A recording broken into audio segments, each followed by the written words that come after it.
जय हिंद दोस्तों, कैसे हैं आप सभी। दोस्तों आज हम देखने वाले हैं रवि कुमार स्याग की ऐसे कॉपी टू को खंड खा इनका देखने वाले हैं कैसे ये अपना आंसर लिखते हैं। चलिए बिना देरी करते देखते हैं। जैसे कि इन्होंने जिस टॉपिक पर निबंध लिखा हुआ है वह समान के साथ समान व्यवहार किया जाना चाहिए और असमान के साथ असमान, और इस टॉपिक पर इन्होंने यहाँ पर निबंध लिखा हुआ है। तो देखते हैं। सबसे पहले तो इन्होंने अपना शुरुआत कैसे किया है। सबसे पहले तो देखिए, शुरुआत करना आपका शुरुआत कैसी होती है आंसर में, निबंध में, वो बहुत ज़्यादा ज़रूरी हो जाता है। क्योंकि first impression is the last impression. अगर आप शुरुआत में ही एग्जामिनर को आप अगर अपना आंसर का प्रभाव आप उस पर डाल देते हो तो आगे अगर आपका अगर थोड़ा सा कमी भी रह जाती है तो फिर डेफिनेटली आपको बहुत अच्छे नंबर यहाँ से मिलते हैं। तो इन्होंने जो शुरुआत किया है, एक कोटेशन के साथ इन्होंने यहाँ पर लिखा हुआ है, समय मांगता है मुझसे सवाल, समय मांगता है मुझसे हिसाब, पढ़े क्यों नहीं, नहीं है इसका जवाब मेरे पास, तुमने अपनी वर्जनाओं से काटी थी मेरी जुबा, मेरे होठ ही मेरे होठ ही सिल दिए थे, मेरे कानों में जलता शीशा भी उड़ेल दिया था, तुम्हारी इस तुम्हारी बस इसी करनी पर मेरी धमनियों में खोल रहा है दौड़ता लहू, समय के साथ इसका भी दूंगा माकूल जवाब, मेरी जगह पढ़ेंगे मेरे बच्चे ज़रूर। तो इस तरह इन्होंने यहाँ पर कोटेशन लिखा हुआ है। जो कि अगर आप निबंध लिखते हो तो सबसे पहले आपको किसी कोटेशन या पोएम के द्वारा आप अपना आंसर शुरू कर सकते हो। इससे बहुत ज़्यादा प्रभाव आपका आंसर जो है बहुत बहुत ज़्यादा प्रभावशाली हो जाता है। इसके बाद इन्होंने यहाँ पर लिखा हुआ है, जैसे कि दलित विमर्श के लेखकों द्वारा लिखी गई ये पंक्तियाँ समाज में उन नग्न यथाओं को उछाड़ती हैं। तो इस तरह आप अपना आंसर स्टार्ट कर सकते हैं। और सबसे बड़ी बात यहाँ पर जो आप आंसर स्टार्ट करोगे, देखिए, अगर निबंध का बताया जाए कि एक निबंध का मोटा मोटा आइडिया लिखा जाए कि कैसे आप निबंध कैसे होना चाहिए।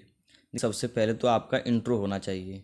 जैसे कि जब आप शुरुआत करते हैं, शुरुआत इंट्रोडक्शन देते हो तो आपका जो शुरुआत में आप किसी पोएम पोएम के द्वारा या किसी कोटेशन के द्वारा या आप किसी व्यक्ति के प्रसिद्ध कथन के द्वारा आप यहाँ पर अपना आंसर स्टार्ट कर सकते हैं।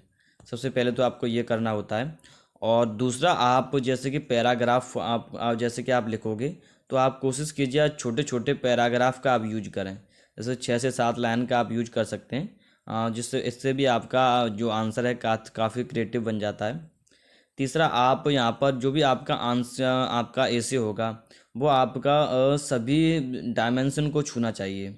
जैसे कि आप अपने आंसर में कहाँ कहाँ क्या क्या इंक्लूड कर सकते हो। जैसे कि आपका जो सिलेबस है, आप सिलेबस से रिलेटेड आप पूरा का पूरा ऐसे लिख सकते हो। जैसे कि सबसे पहले तो आपका जो ऐसे है उसमें सबसे पहले आप उसका हिस्ट्री पक्ष, यानी कि जो कि उसके पूर्व पक्ष है, हिस्ट्री में जो भी उससे रिलेटेड जो भी पूछा गया है आप उसका हिस्ट्री से रिलेटेड आप यहाँ पर लिखेंगे। दूसरा, आप यहाँ पर उसके बाद उसका राजनीतिक प्रभाव क्या पड़ने वाला है, राजनीतिक प्रभाव को लिख सकते हो।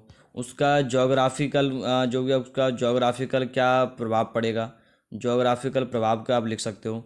उसके बाद आप यहाँ पर इकोनॉमिक, यानी कि जो भी आपका पूरा का पूरा यूपीएससी में सिलेबस दिया है अगर आप उससे रिलेटेड भी जैसे कि जीएस पेपर 1 2 3 4 करके अगर आप यहाँ पर लिखते जाओगे तो आपको एक राह मिल जाएगी कि आपको अपना ऐसे कैसे लिखना है। ओके। और सबसे पहले आप देखिए, आपको एक ऐसे लिखने के लिए कम से कम आपको यहाँ पर आपको लगभग 1.5 घंटे का समय मिलता है।